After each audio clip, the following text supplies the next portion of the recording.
We are now ready to assess the team. For some of you that are new to your team, this is an excellent opportunity.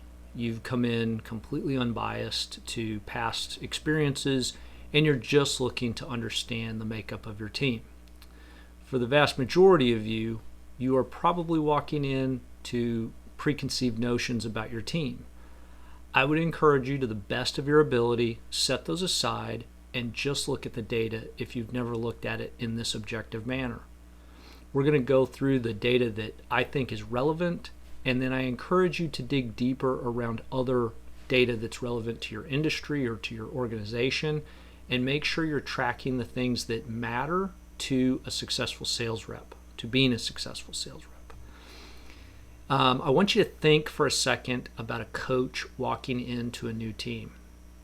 They may have some understanding of their past, but the first thing they're going to do in a sports program is they're going to go through and assess the statistics from last season or the last couple of seasons to figure out where are our pros and cons, where are our strengths and weaknesses of the team.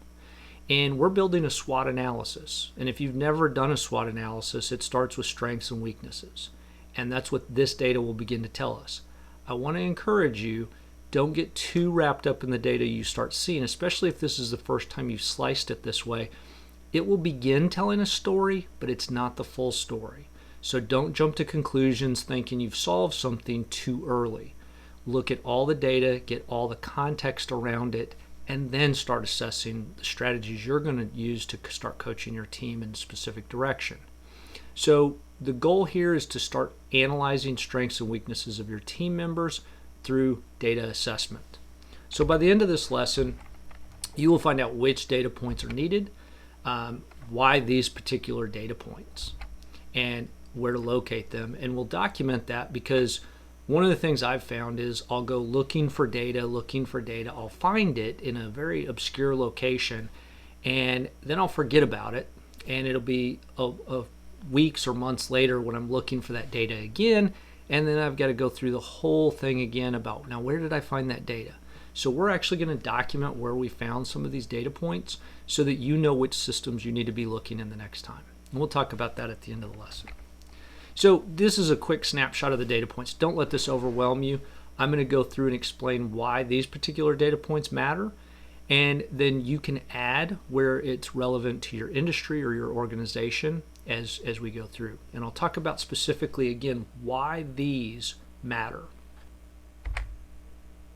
So the data points. You may desire additional data points. There's going to be again, I want to remind you, no single data point tells a story. You may see something that's glaring. Let the data points and the rest of the process will play itself out before you jump to any conclusions. As we get to understanding rep strategy, as we get to understanding rep rankings and their abilities, and as we get to talking with them about their goals, those data points may actually be a strength. Where you see them as a glaring weakness based on your historic background, you may find out that what they're doing actually makes sense and that they're attacking it the right way. So again, let the story build on itself and don't jump to a conclusion that you've got it all figured out just from the data points, because it's just data at this point. So let's look at the rep data. New logo names are a good place to start because this tells you, do you have a rep that's targeting brands? Are they targeting industries? Are they in a specific vertical? Do they just go after certain size segments because they know where the money's buried? I used to have reps that would only attack enterprise because those were the big accounts where the money lived. They've got a strategy. We're trying to uncover what that strategy might be. Again, we're just building the data points around this. We're not saying that we've figured out what drives that rep just off one data point. And we're going to talk a lot more about this in upcoming sections. Are they strategic or are they opportunistic? And we'll talk about what that looks like. If there's no rhyme or reason to what they're attacking, it's typically opportunistic. And for a newer rep in your organization, that may not be a bad thing. Opportunistic sometimes gets a bad brush to it, but there's times where it is a bad brush, and you don't want opportunistic to be the strategy. New logo sales amounts. So what we're looking for here are, again, strategy indicators. Do they land all the business at once? Do they come in and just grab all of it? Or do they establish a beachhead and then slow grow based on a stronger product set and then work towards the weaker product sets where they grow all the business in an account? Again, or do they just grab it all and hit and run? We'll talk about the strengths and weaknesses of each strategy in later sessions. And do they lead with one specific product? Are they leading with a weak product? Your organization has strong and weak products. If it's a strong product, that usually puts a best foot forward. If they lead with a weak product because they're more comfortable with it, it may affect future sales. So you need to be looking for what are they leading with, and then understand when you're having conversations with them later as to why they're leading with that product. There may be a good coaching opportunity to take them down a different road, or there may be a good strategy here that you may want to push across more of your sales reps that have a strategy similar to theirs. Upselling existing accounts. So you may have, this gets very specific to different organizations. So you may have hunter reps, or you may have farmer reps, or you may have both, or the rep themselves may be a combo where they're allowed to go out and hunt, bring in that logo, and then they farm that account. That account belongs to them. Sometimes organizations have hunter reps that go out and hunt, and then they immediately hand it off to the farm rep, and that account gets grown by somebody else. So in understanding what you have, what are they sitting within the right framework of what they're supposed to do? If they're only farming, how are they doing in growing their farming? If they're only hunting, how are they doing in enough activity to grow their base of accounts they bring in? If they're a combo rep, which is, I find, the most common type of rep out there, do they pivot? Because over time they will have no choice to go from full hunt. As that base grows, then they'll become full farm or mostly farm. Some of them pivot too early, and you're going to need to look for that. Do they have a big enough and a diverse enough base that they haven't pivoted too soon to a heavy farming mentality?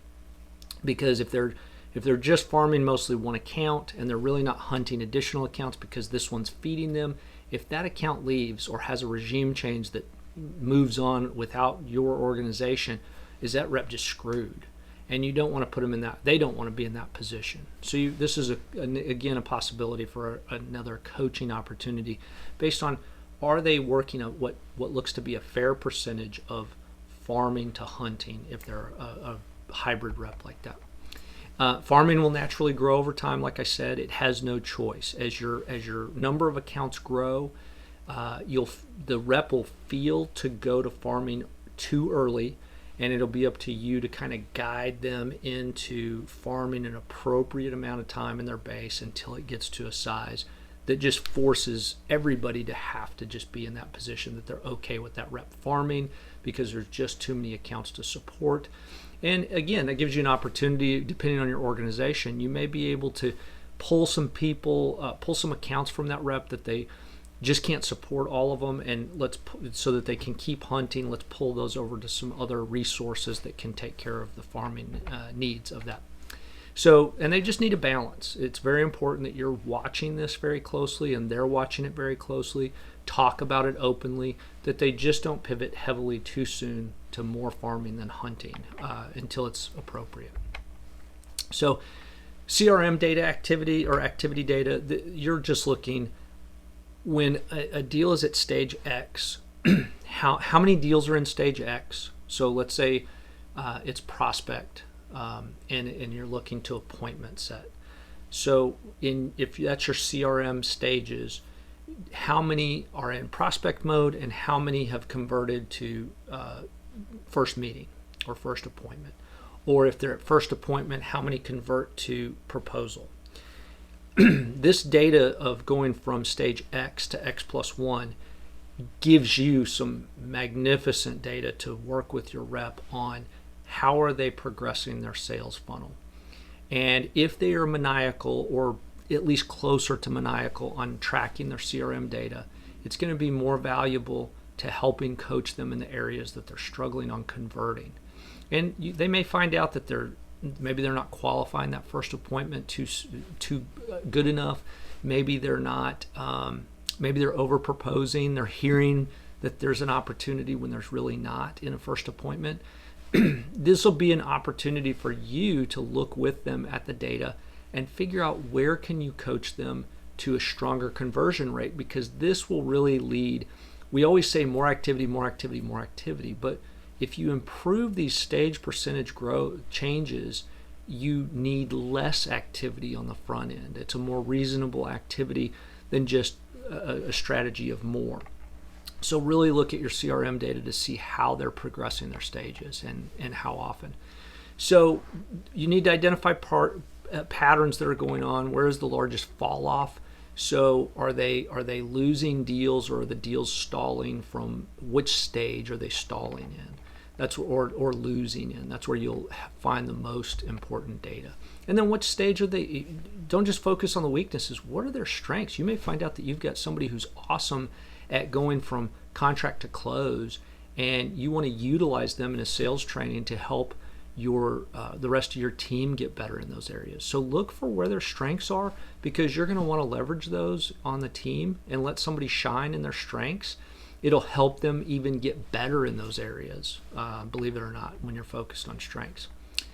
Closing ratio is probably something you already have. It's a very common thing. The formula is very easy to go through.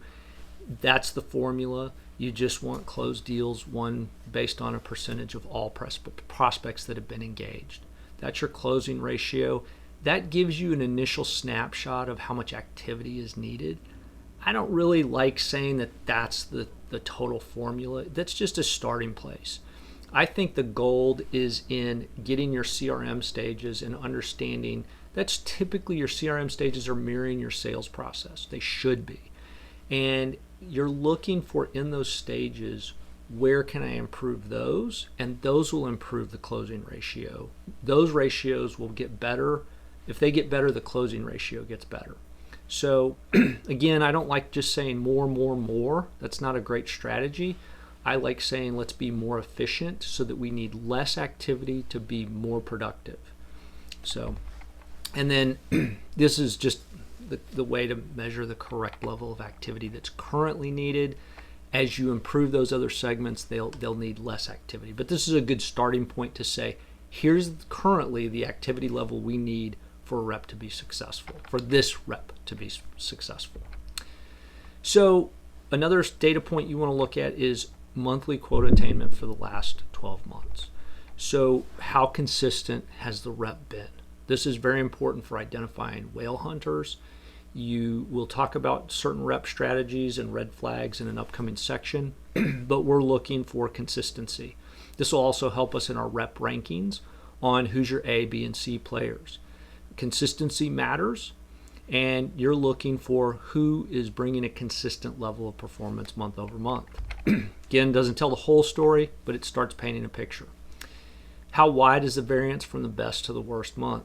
We want to see, do you have somebody who does $2 million and zero, or do you have somebody that's consistently 110, 120, 115, 98% of quota month over month over month over month, or quarter over quarter if that's how your company measures attainment. So you really want to understand what that variance looks like and how consistent they are month over month. And are there long cycles of underachievement? This may indicate a whale hunter, but again, it's a data point. We don't have all the information yet. We're just starting to gather the information so we can ask better questions in our first meeting. But long cycles of underachievement are something that would obviously send your ears up to be looking for what's going on with this. Why are we having long cycles? Annual quota attainment, you're looking as far back as you can.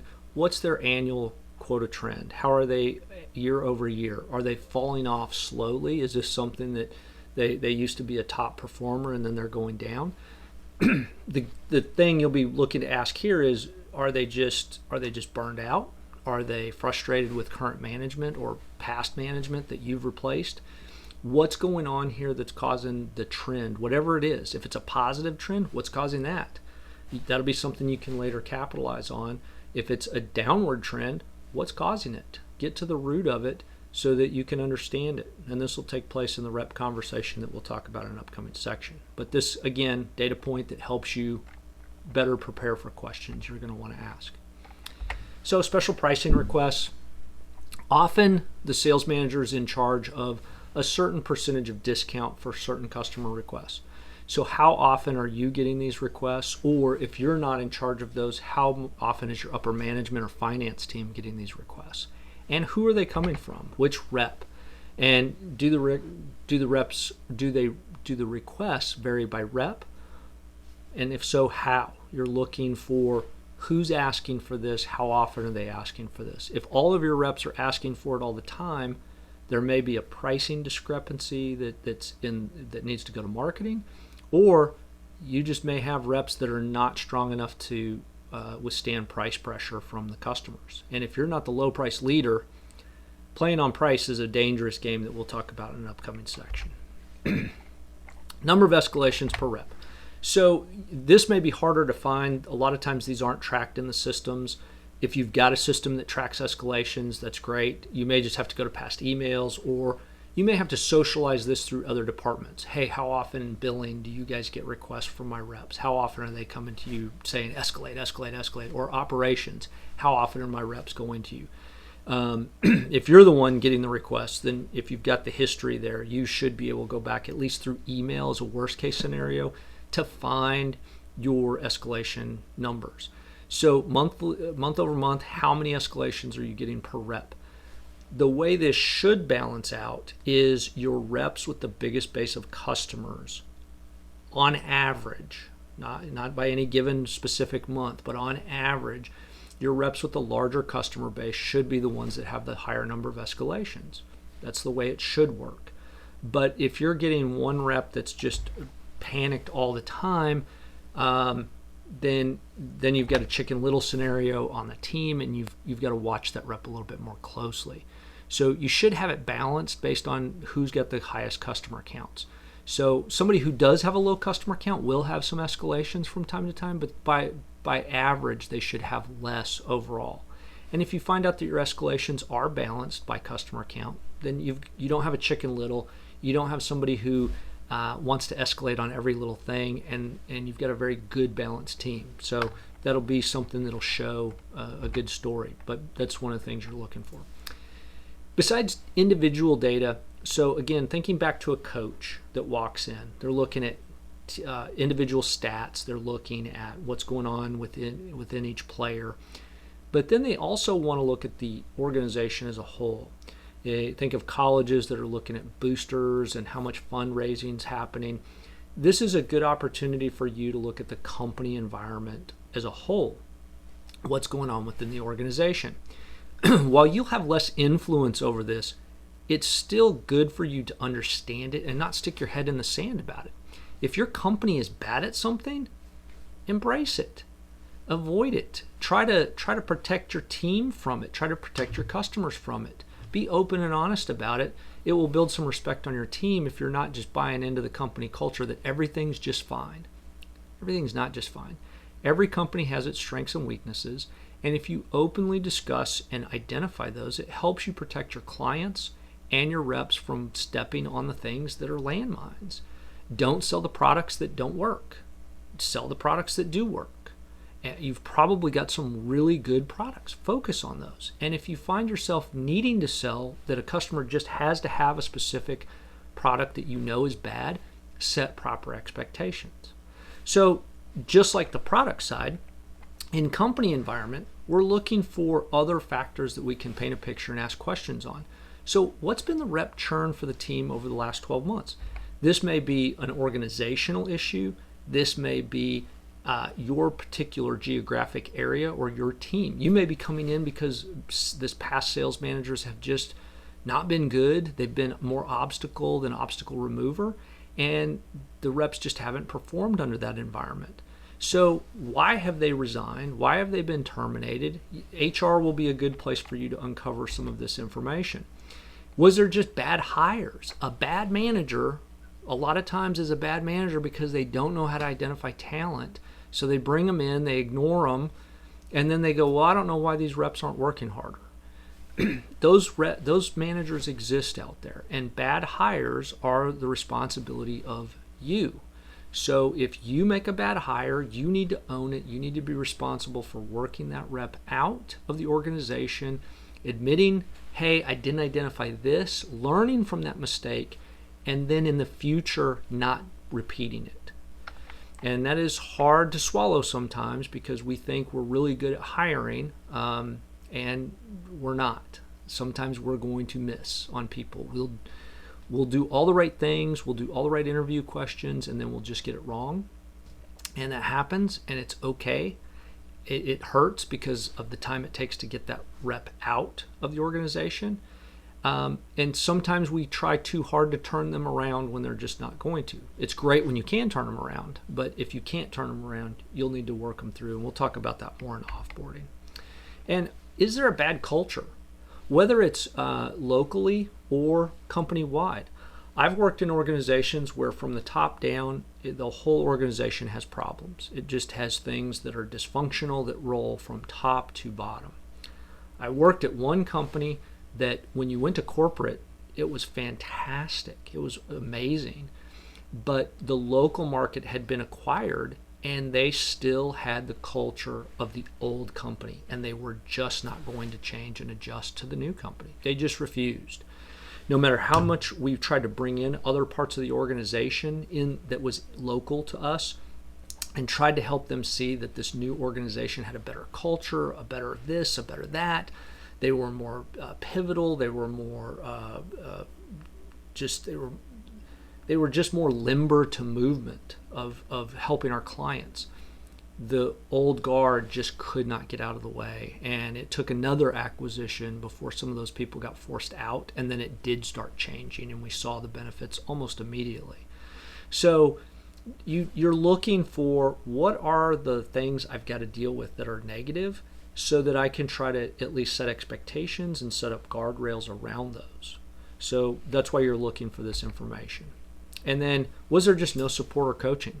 You'll need to talk to your reps. You'll need to talk to some of the other people that are close to sales or just adjacent to sales, your sales support structures, and just say, hey, tell me about the previous person that was in this role. Did they coach the team? Did they support the team? Did they remove obstacles? Or were they just sitting in an office going, working on email and reports going, I need more activity?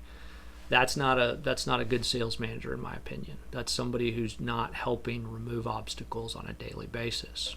So when we look at revenue churn, the team versus the company, we're looking for, is there a local problem or a company problem? If there is a problem or if there's a red flag here when you look at the data, this may not be immediately easy to figure out why. You may look at, I've had this situation come up before, and we think, well, it doesn't make any sense. The culture's the same, this is the same, that's the same, but the company numbers are different from the local numbers, and it's just not adding up as to why, what's going on. And we end up finding out, in this scenario, it can be that there's something more nuanced going on at a different level, whether it's operations, whether it's billing, whether it's it could just be a number of things. So if you do see this discrepancy, you're going to have to dig very deep to find what's causing this, just as a heads up. Why is revenue leaving? Does your company get any churn reports that tell you that when a service or product sale leaves or cancels, do you get a feedback as to why did that happen? Why did they leave? Was there a survey done on it?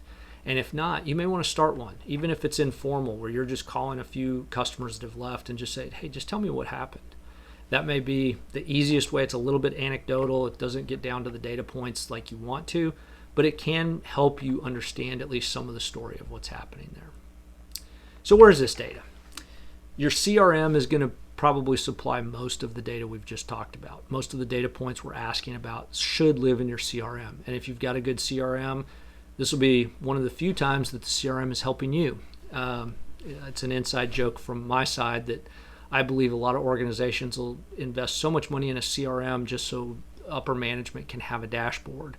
It really very rarely supplies information, good updates for the reps. It sometimes can supply automation, but a lot of times the reps have to set that automation up, and it's time consuming before they can really see the benefits. For you, the reporting should actually be a benefit of the CRM. So utilize it. You got to put your stuff in the CRM. You're probably getting yelled at about it all the time about your reps got to update the CRM. Your reps got to update the CRM. Well, here's your opportunity to say, I need the data out of the CRM so that I can assess my reps and help them in areas that actually matter. So this is where most of the data is going to come from. Historical upper management reports, if you guys do monthly or quarterly wrap-ups in your organization, your upper management should have these wrap-ups, or their admin assistant should have these wrap-ups. These can be something you're going to have to go through one by one. You won't be able to just report out of them, but it will be a way for you to find some of this information. And then, like I said previously, HR will have a lot of the data we're also talking about. And you can also talk to HR operations, your upper management, other sales operations if you have that group, and just say, where can I find these specific data points? And they may have to kind of cobble together some reporting for you, but you'll be surprised there may be systems you don't have access to. So be social about going about capturing this data. So ask for what you are needing is what I'm getting at. In conclusion, you're now armed with the data that we're starting with to find the data points. We're not yet building the whole story. You don't have the whole story. You're not armed with the whole story. You have data that's starting to build questions that help you build context for the story of what's happening in your organization, what's happening with each of your reps and your team.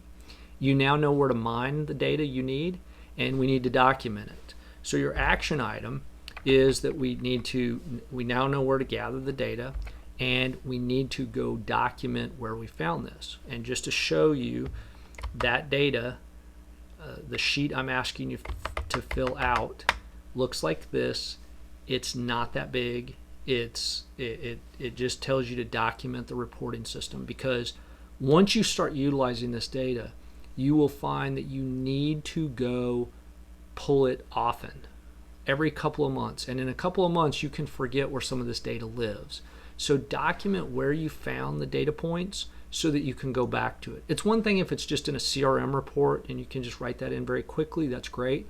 Some of these may take a little bit more work, or a different system you do or don't have access to. Just document it, because you're going to come back to it. I've also left room at the bottom for you to add data points that you feel are very important to your organization or your industry.